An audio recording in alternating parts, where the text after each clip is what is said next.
yang sangat luar biasa. Ya, berangkat Sayyidatina Asma pagi, berangkat bawa domba. Ya, kemudian lihat kanan kiri sekitar aman, antrin atau dijemput oleh Sayyidina Abu Bakar As-Siddiq, diambil susu tersebut, kurma tersebut. Sampai di satu hari itulah tiba kaum musyrikin kufar Makkah, bahkan di antara mereka sudah melihat ke arah gua tersebut dan ngomong, "Woi, kayaknya nih orang ngumpet di gua ini." Wah, Sayyidina Abu Bakar deg-degan, Pak. Modar. Habis ini kita. Maka muncullah kalimat yang tadi pada saat Rasulullah menenangkan. Dari ikhtiar ini Rasulullah SAW mendapatkan pertolongan dari Allah. Pertolongan Allah kalau udah ngasih, Pak, itu kadang-kadang di luar logika. Kenapa saya sebut di luar logika? Bukannya nggak masuk akal sih, masuk akal aja. Cuman ya subhanallah, sangat tidak apple to apple antara kekuatan yang dimiliki oleh kufaru Makkah pada saat itu dengan pertolongan yang Allah berikan kepada Rasulullah Sallallahu Alaihi Wasallam. Bayangin aja, Pak, semua pemuda yang gagah berani, yang kuat, yang sterek, yang six pack, dengan bawa senjata yang lengkap, kalahnya sama apa? Sarang gonggo sama sarang laba-laba dan juga burung dara yang mengerami telurnya. Sehingga ketika satu di antara mereka mengatakan, nih kayaknya mereka ngumpet di sini, kata yang lain, bahlul ende, dagle gende, mana mungkin ada orang di dalam, orang di mulut goanya aja ketutup sama sarang laba-laba yang masih baru. Kalau ada orang di dalam, pasti ini sarang laba-laba diacak-acak. Makanya kata Allah ngeledek, istilahnya ya, kurang lebih begitulah, yang ngeledek rencana orang kafir. Apa kata Allah? Wa inna auhanal buyut ila baitul ankabut. Rumah yang paling lemah, rumah yang paling loyo adalah rumahnya laba-laba. Tapi loyoknya rumah laba-laba dengan kekuatan dari Allah Subhanahu wa taala mampu mengalahkan satu kompi pasukan elit. Ya.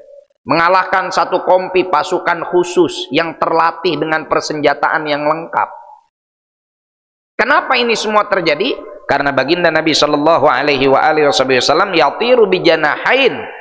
Rasulullah melakukan ini semua dengan mengepakkan dua sayap, satu sayap ikhtiar, satu lagi sayap tawakal. Tawakal aja tanpa ikhtiar, ya, nggak produktif, Pak, kita. Susah untuk bisa goal.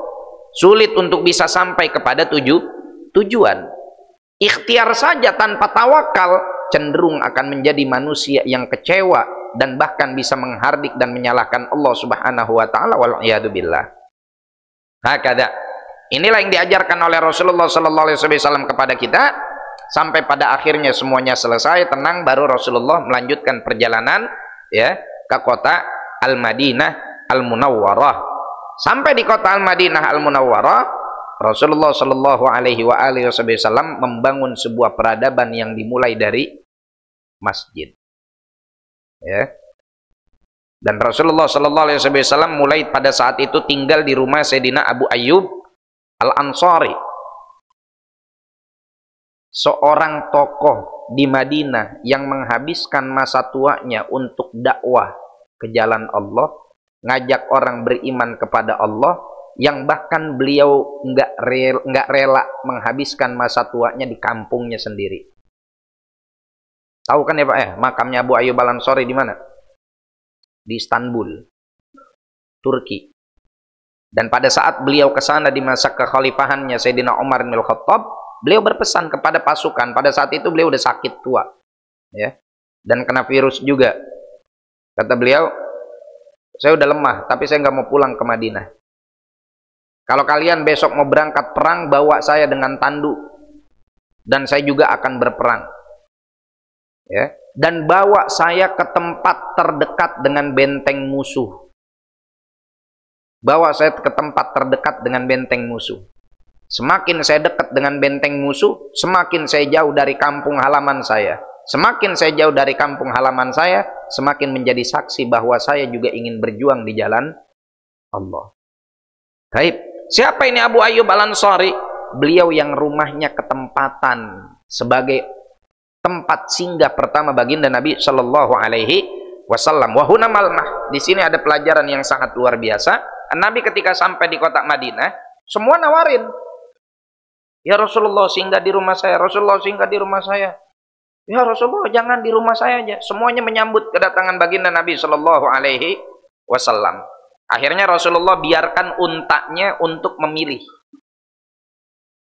Dilepas sama baginda Nabi untanya, fahaitsu yabruk, maka disitulah Rasulullah akan singgah. Ya, barokal jamalu.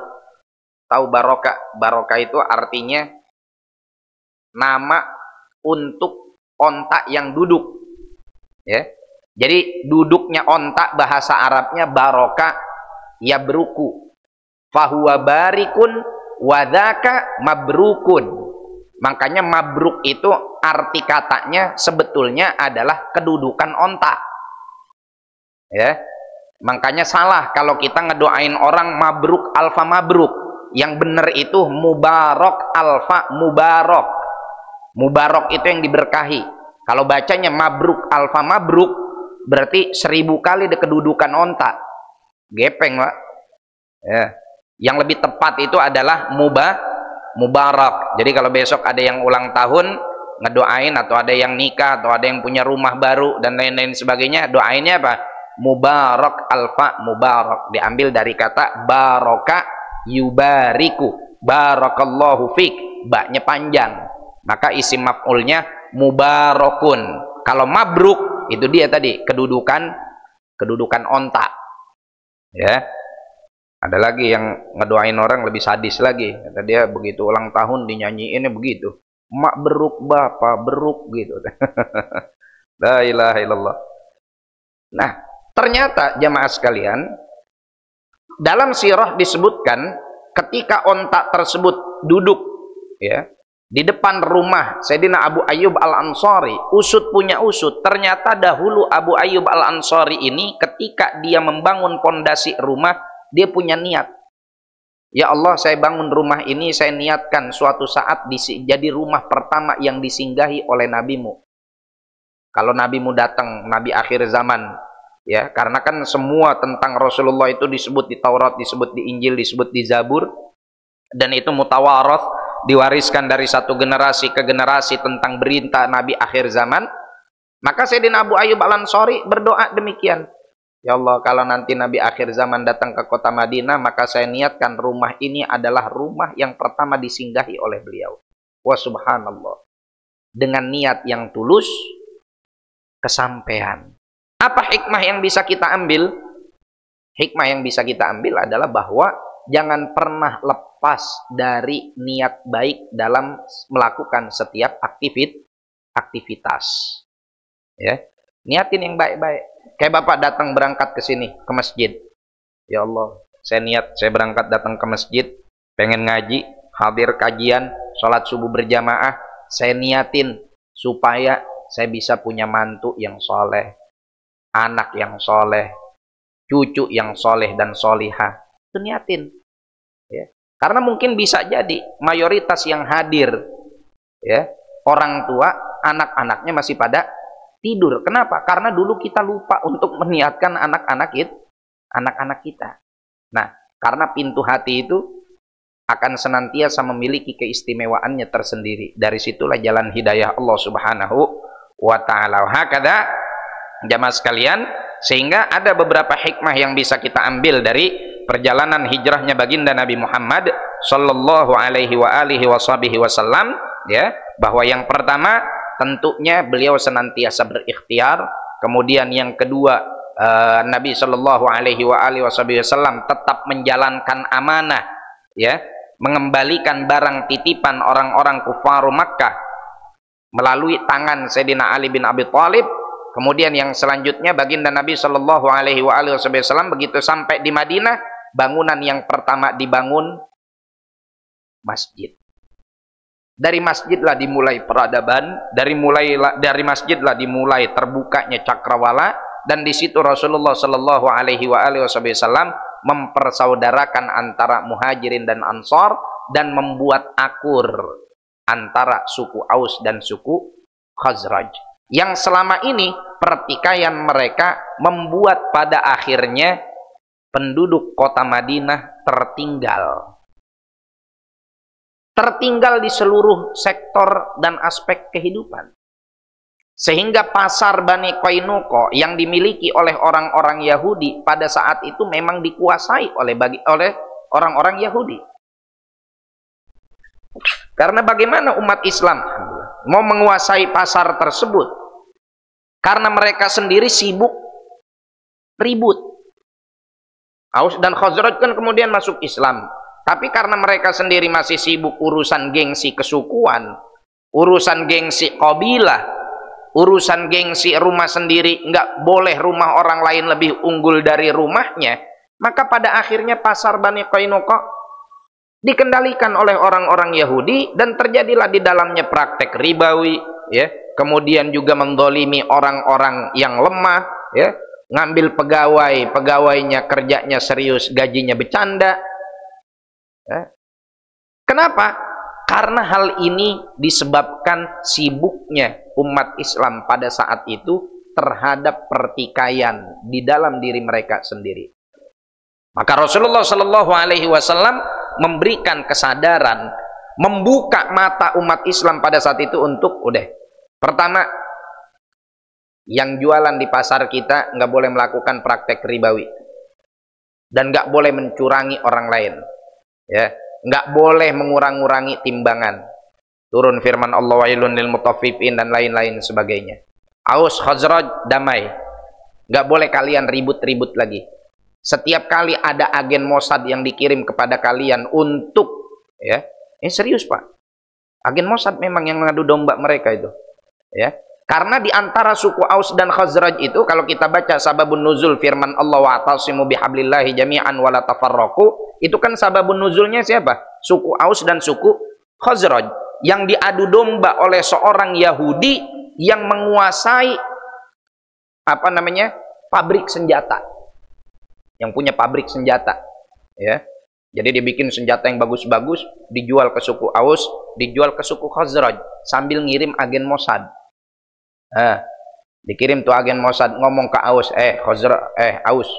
Khazraj ngata-ngatain lu pade, dibilang lu suku lemah gini-gini. Terus Mossad yang datang ke suku Khazraj juga begitu, Khazraj, lu dikata-katain nama suku Aus gini. Akhirnya apa? Mereka sibuk berantem sendiri. Agen Mossadnya pulang sambil bawa duit hasil beli senjata. Yang berantem siapa? Umat Islam. Pola yang sama digunakan hingga saat ini, ya. Pola yang sama digunakan hingga saat ini, cuman medianya aja yang berbeda. Wahakadha, maka Nabi menyadarkan itu kepada suku Aus dan Khazraj. Maka pelajaran yang bisa kita ambil dari hijrahnya baginda Nabi Shallallahu Alaihi Wasallam, udah bersatu. Jangan sibukkan diri kita dengan pertikaian di dalam umat sendiri. Udah nggak perlu lagi kita ngurusin khilafiyah dalam hal furu'iyah. Nggak perlu. Sekarang yang dibutuhkan oleh umat ini persatuan. Nggak usah lagi ngeributin fulan sholat subuh pakai kunut, fulan nggak pakai kunut. Nggak usah lagi ngeributin sholat taraweh fulan 8 rakaat, fulan 20 rakaat. Itu yang bikin kita pada akhirnya nggak maju-maju. Bapak sholat taraweh mau 8, mau 20, mau 2 rakaat dong juga boleh. Siapa yang mau ngelarang? 2 rakaat terus pulang, silakan, terserah. Bukan wajib kok. Kecuali kalau Bapak sholat isya 1 rakaat baru dijewer sama DKM. Ya. Kemudian kita sholat sholat subuh nggak pakai kunut. Ya mungkin dia madhabnya lain, ngikutin madhab Hambali. Silakan aja. Ya. Bahkan dalam madhab Hanafi sendiri pun kunut sifatnya sunnah ab'ad, yang kalau ditinggalkan dia disunnahkan untuk sujud sahwi. Sujud sahwinya aja sunnah. Hakada. Ya. Berapa banyak orang yang pada akhirnya jauh dari agama gara-gara mereka merasa dan menganggap agama ini hanya sebagai wadah pertikaian, wadah keributan, wadah untuk melegitimasi kebenaran masing-masing. Saya pernah satu ketika masyayikh kita cerita, ya, mungkin cerita ini fiktif, tapi bisa jadi terjadi. Ya. Orang kultum Ramadan, ya, yang sholat tarawehnya 8 rakaat kan biasanya kultumnya duluan. habis isya. Ya, kalau yang sholat tarawihnya 20 rakaat, kultumnya sebelum witir. Kata yang sholat tarawih 8 rakaat habis isya, hadits sahih di Sahihil Bukhari, bab sholat tarawih di hadis paling akhir dengan sanad kepada Sayyidatina Aisyah bahwa sholat tarawihnya Nabi 8 rakaat. Berarti yang 20 menyalahi hadis. Menyalahi hadis berarti bid'ah. Bid'ah berarti sesat. Sesat berarti di neraka. Bodoh, sonnya nyampe ke masjid yang 20. Panas. Masjid yang 20 panas. Mana Bilal baru teriak doang, as-sholatu jami'at rahimakumullah. Baru mau jawab, dengar vonis neraka. Kata imam, gue balas ntar kultum. Nah, dibalas sama imam begitu kultum habis sholat tarawih. Betul hadisnya diriwayatkan oleh Sayyidatina Aisyah, tapi itu bukan hadis tentang tarawih, itu hadis tentang witir, walaupun dimasukinnya di bab tarawih. Dan witirnya para khulafaur rasyidin, tarawihnya khulafaur rasyidin 20. Dan Nabi bilang, alaikum bisunnati wa sunnatil khulafair rasyidin al-mahdiyyin min ba'di. Hendaknya kalian ngikutin sunnahku dan sunnahnya para khalifah yang datang setelahku. Berarti yang sholatnya 8 rakaat menyelisihi perintah Nabi. Kalau menyelisihi perintah Nabi berarti mereka bid'ah. Kalau bid'ah berarti sesat. Kalau sesat berarti di neraka. Waduh. Kata anak muda lagi pada main Mobile Legends sambil mabok tuh. Apa gue bilang? Ono 8 neraka, itu 20 neraka. Mending kita nggak sholat. Gara-gara ribut gitu, nggak kelar-kelar. Akhirnya lebaran juga kadang nggak mau salaman. Nggak usah. Udah silakan nama ijtihad masing-masing. Selama ijtihadnya bukan perkara yang syad, ya, bukan perkara yang menyimpang. Sekarang waktunya umat ini bersatu. Waktunya umat ini kita bawa dalam kedamaian. Bukan kemudian kita kotak-kotakan, kita pisah-pisahkan, kita pecah-pecahkan. Makanya Allah bilang tadi dalam Al-Quran, wa'tasimu bihablillahi jami'a wala tafarraqu. Jangan kalian saling berpecah belah. Wadhkuru ni'matallahi id kuntum a'da'an fa'allafa baina qulubikum fa asbahtum bi ni'matihi ikhwana. Ingat nikmat Allah. Dulu kalian kagak akur. Allah datengin Nabi Muhammad, kalian jadi akur lagi. Dah, waktunya sekarang kita sarapan bersatu. Waktunya sarapan sekarang. Waktunya sekarang sarapan. Karena dalam sarapan itu ada persatuan, insyaallah. Demikian, kurang lebihnya mohon maaf. Assalamualaikum warahmatullahi wabarakatuh. Ada pertanyaan? Fadhal.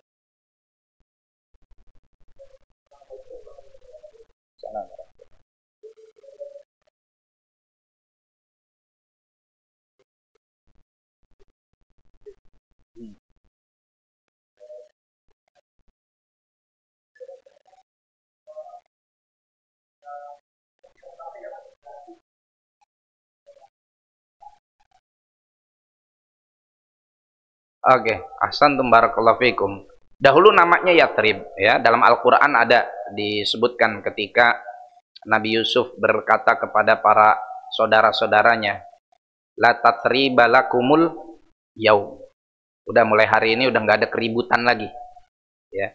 Satu akar kata tuh Yatrib dengan tatrib, cuma beda wazan aja. Karena dari dulu saudara-saudaranya Nabi Yusuf emang kalau bahasa orang Pondok Aren bilang begotet mulu. Tahu begotet, nggak akur-akur. Ada yang diributin, ya, perkara baju beda motif doang kadang-kadang ribut. Nah, maka Rasulullah Shallallahu Alaihi Wasallam mengganti nama tersebut. Jadi yang mengganti adalah baginda Nabi Shallallahu Alaihi Wasallam. Setidaknya Rasulullah menamakan kota tersebut dengan nama Thaibah dan juga nama Al-Madinah Al-Munawwarah. Ya, itu yang dilakukan oleh baginda Nabi Sallallahu Alaihi Wasallam. Jadi Rasulullah sendiri yang mengganti namanya dari Yatrib menjadi Thaibah dan menjadi Al-Madinah.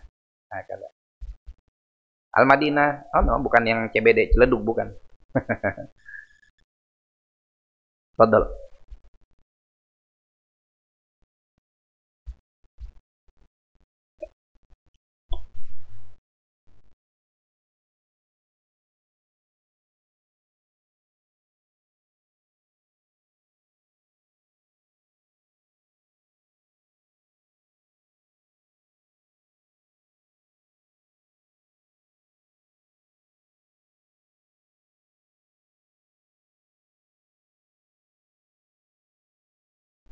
Ahsantum barakallahu fikum. Yang pertama, ya, kenapa bukan Sayyidina Ali yang dibunuh? Satu, orang Arab zaman dulu seribut-ributnya masih ada fire-nya, Pak. Sehingga mereka tidak mengejar yang bukan menjadi target. Yang kedua, akan buang-buang waktu kalau waktu tersebut mereka gunakan untuk menghabisi Sayyidina Ali. Sayyidina Ali pasti melakukan perlawanan, nanti Rasulullah keburu jauh. Ya, maka mereka langsung tersadar, oh, ini orang udah pergi dari tadi. Ayo cepat kita kejar, gitu. Sehingga mereka tidak menghabisi Sayyidina Ali, ya, karena diantaranya satu akan buang-buang waktu, yang kedua juga bukan Ali bin Abi Thalib yang menjadi target operasi, ya, yang menjadi target operasi. Dan orang Arab zaman dahulu itu, kenapa saya katakan orang Arab zaman dulu itu masih ada insofnya, masih ada sportivitasnya dalam hal seperti ini? Karena mereka mematuhi yang namanya asy-syahrul hurum. Ya, inna iddata syuhuri indallahi 12 syahran fi kitabillahi yauma khalaqas samawati wal arda minha arba'atun hurum. Di 4 bulan haram ini, sekarang kita masih ada di situ, Dzulqa'dah, Dzulhijjah dan Muharram serta Rajab. Itu kan mereka nggak boleh terjadi peperangan, harus gencatan senjata, harus ada perdamaian. Dan mereka damai, ya. Pokoknya di bulan-bulan haram udah, bahkan terkadang ngopi bareng, teman duel, lawan, tapi begitu di bulan haram ketemu dalam pasar bisnis, ngopi bareng, duduk bareng, ya, masih ada fairnya. Beda dengan orang-orang akhir zaman, hakada. Terakhir, fadhal.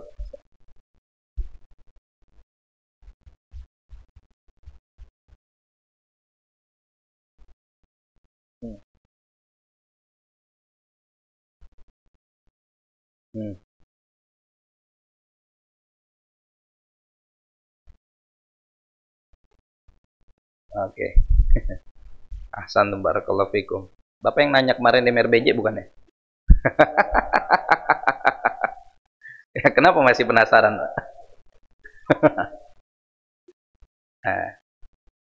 Oke.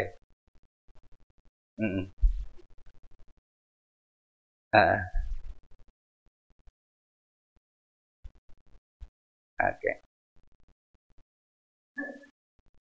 Nah.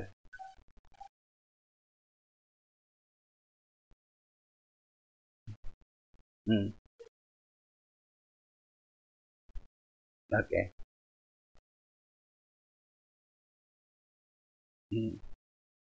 Oke.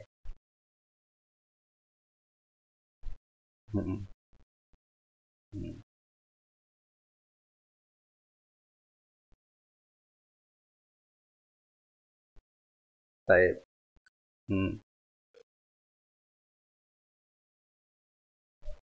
Oke.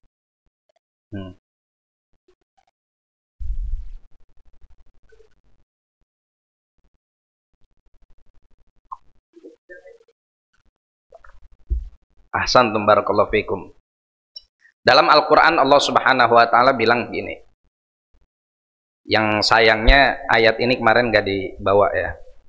Innamal musyrikuna najasun fala yaqrabannal masjidal haram. Kemusyrikan itu adalah kotoran batin, maka tidak diperkenankan orang musyrik masuk ke Masjidil Haram ba'da amihim hada, setelah haji wada. Dari sini para fuqaha mengambil sebuah kesimpulan bahwa satu, Masjidil Haram Makkah dan Masjid Nabawi tidak diperkenankan non muslim masuk ke dalamnya. Tapi masjid-masjid yang lain boleh dengan izin DKM atau dengan izin penanggung jawab atau dengan izin, ya, orang yang istilahnya memberikan perlindungan kepada non muslim tersebut, yang kemarin ayatnya disebutkan wa in ahadum minal musyrikin tajaraka fa ajirhu hatta yasma'a kalamallahi tsumma ablighu ma'manah, ya. Jadi kita harus arif dan bijaksana di sini. Satu, kalau non muslim datang ke masjid kita untuk melaksanakan ritual ibadah kita, ibadah mereka, maka masjid manapun diharamkan. Bagi mereka diharamkan untuk masjid tersebut. Diharamkannya bukan masuknya, tapi yang diharamkannya adalah ritual ibadahnya. Nggak boleh mereka misa di masjid Discovery, Pak. Tapi kalau sekedar datang untuk masuk ke masjid, mereka hanya mau lihat-lihat. Semua ulama sepakat untuk memperbolehkan non-muslim masuk ke dalam masjid dengan diizinkan oleh penanggung jawab. Ya, kecuali Masjidil Haram dan Masjid Nabawi. Itu nggak boleh sama sekali. Tapi masjid lain boleh. Silahkan. Dan ini bisa jadi bagian dari syiar. Yang kemarin disebutkan ayatnya itu, wa in ahadum minal musyrikin astajaraka fa'ajirhu hatta yasma'a kalamallah. Mereka pengen datang ke masjid, di antara hatta yasma'a kalamallah, di antaranya adalah melihat bagaimana umat Islam mengelola masjid. Masya Allah ya, masjid umat Islam bagus, rapi, karpetnya, TV-nya, AC-nya, ya, masjid komplek. Masjid kampung kan ribut mulu DKM ya. Ya, terus terang aja kita soalnya tinggalnya di kampung, biasa nanganin keributan DKM. Gitu. Terus kemudian ini apa? Mushaf. Nah, kalau mushaf di sini ada khilaf, ya. Mushaf Al-Qur'an, kalau kita mau perlihatkan kepada mereka, jangan biarkan mereka memegangnya. Karena itu kitab suci, kita sendiri yang bukain. Ya, kalau kita mau perdengarkan kepada mereka, kita bacain mereka. Nih ayat di Al-Qur'an begini, bahwa Nabi Isa itu bukannya dibunuh, tapi diangkat oleh Allah Subhanahu wa Ta'ala. Silahkan dibawa masuk, nggak masalah. Kalau seandainya non muslim itu qot'an sama sekali nggak boleh bawa masuk ke dalam masjid. Berapa banyak orang yang mau syahadat kan masuk dulu ke dalam masjid. Emang pas dia masuk ke dalam masjid udah syahadat atau belum syahadat? Belum syahadat kan? Kalau nggak boleh berarti syahadatnya kudunya di luar. Bahkan kadang-kadang prosesi syahadatnya cuma 3 menit, administrasinya yang lama. Ya dah, gitu. Jadi dibolehin selain Masjidil Haram dan Masjidin Nabawi. Mangga.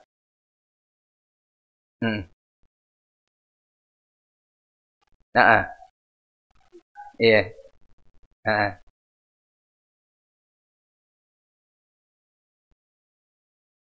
Oh gitu. Kalau bapak diajak mabok, baru bapak bikin dosa tuh. Kalau bapak diajak sholat, dia ngajak bapak sholat, di mana dia dosanya? Iya, iya. Ngikut-ngikut. Yang enggak lah. Kenapa dia ikut dosa? Kecuali bapaknya sholat, dianya enggak. Baru dia yang dosa. Memang secara ritual, secara pelaksanaan, orang yang belum berislam, dia lakukan aktivitas ibadah umat Islam apapun tidak sah, karena nggak ada syaratnya. Ya, logikanya sederhana aja. Bapak kuliah di mana? Dulu kuliah di mana? Nggak kepanasan. Di luar negeri. Apa nama kampusnya? Oxford, Harvard? Oh, di Aussie sama Jerman. Saya kuliah di Timur Tengah, ya.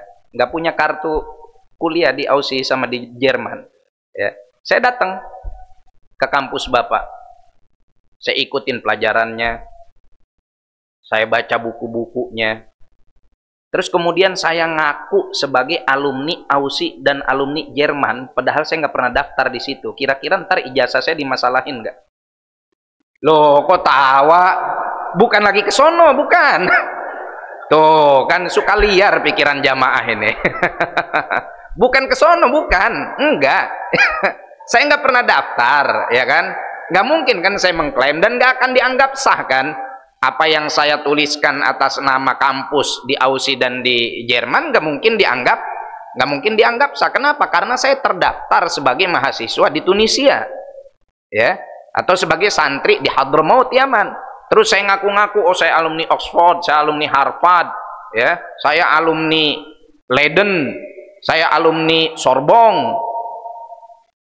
Datangin Roy Suryo Center, ya, gitu. Nah, maka orang yang belum beriman, belum berislam, ketika dia melakukan sholatkah, puasakah yang nggak sah. Kenapa? Nggak ada nicknya. Nggak ada nicknya, ya. Terus jangan kemudian, kalau begitu Islam mendiskriminasi umat lain. Loh, emang Anda nggak diperintahkan kok? Anda nggak diperintahkan, ya. Sebagaimana orang yang tidak terafiliasi kepada satu lembaga secara resmi juga nggak boleh mengaku sebagai anggota lembaga tersebut. Tapi dengan Anda mengucapkan 2 kalimat syahadat, seumur hidup sebelumnya yang Anda nggak pernah melakukan ibadah yang biasa dilakukan oleh umat Islam, Anda nggak akan ditanya tentang hal itu. Ya, Bapak masuk Islam misalkan umur, katakanlah di antara jamaah ada yang masuk Islam umur 60 tahun. Umur 60 tahun dia baru dapat hidayah. Dia balik umur 15 tahun. Berarti dari 15 ke 60 itu berapa tahun, Pak? 45 tahun. Terus dia masuk Islam, dia sholat, dapat 1 tahun meninggal. Dia hanya akan ditanya tentang ibadah dia yang 1 tahun saja. Kata baginda Nabi, wal hijratu tajubbu ma qablaha wal islamu yajubbu ma qablahu.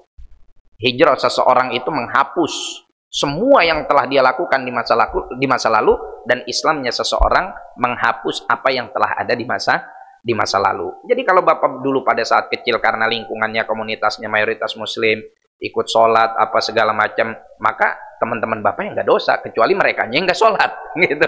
Bapaknya mau pakai sarung, merekanya kemudian pakai celana pendek lari-lari di masjid. Itu pun kalau sudah mukallaf, kalau sudah baligh. Kalau belum baligh ya nggak jadi masalah, karena mereka belum memiliki kewajiban. Kata Fatihah bil qabul wal iqbal wa salahi kulil ahwal hadrati sayyidina Rasulillah sallallahu alaihi wa alihi wasallam maula Bilal al-badril mutalal anallaha ta'ala yaftahu alaina futuhal arifin warzuqna kamalal ikhlasil yaqin wa tsabbit aqdamana ala qadamil habibil amin yaqdi lana jamil hajat wa yakfir lana jamil muhimmat yaghfir lana kulla dzunub wa yassir lana kullal uyub wa yakshif anna kullal kurub wa yamla bi barakati wa kathratil amwali kullal juyub yubarik hadal masjid wa man shalla fihi man anfaqa wa tabarra'a wa atakafa wa darasa wa khadama fihi wa yanshur hadhil barakat wal anwar wal khairat ila jamil ummatil islamiyah ala hadhihi niyyah wa ala kulli niyatin salihah wa ila hadratin Nabi Muhammad sallallahu alaihi wa alihi wasallam bisirril Fatihah. A'udzubillahi minasyaitonir rajim. Bismillahirrahmanirrahim. Alhamdulillahi rabbil alamin arrahmanir rahim maliki yaumiddin. Iyyaka na'budu wa iyyaka nasta'in ihdinas siratal mustaqim siratal ladzina an'amta 'alaihim ghairil maghdubi 'alaihim waladdallin. Amin. Subhanakallahumma bihamdika asyhadu an la ilaha illa anta astaghfiruka wa atubu ilaik. Wal 'afwu minkum. Assalamualaikum warahmatullahi wabarakatuh.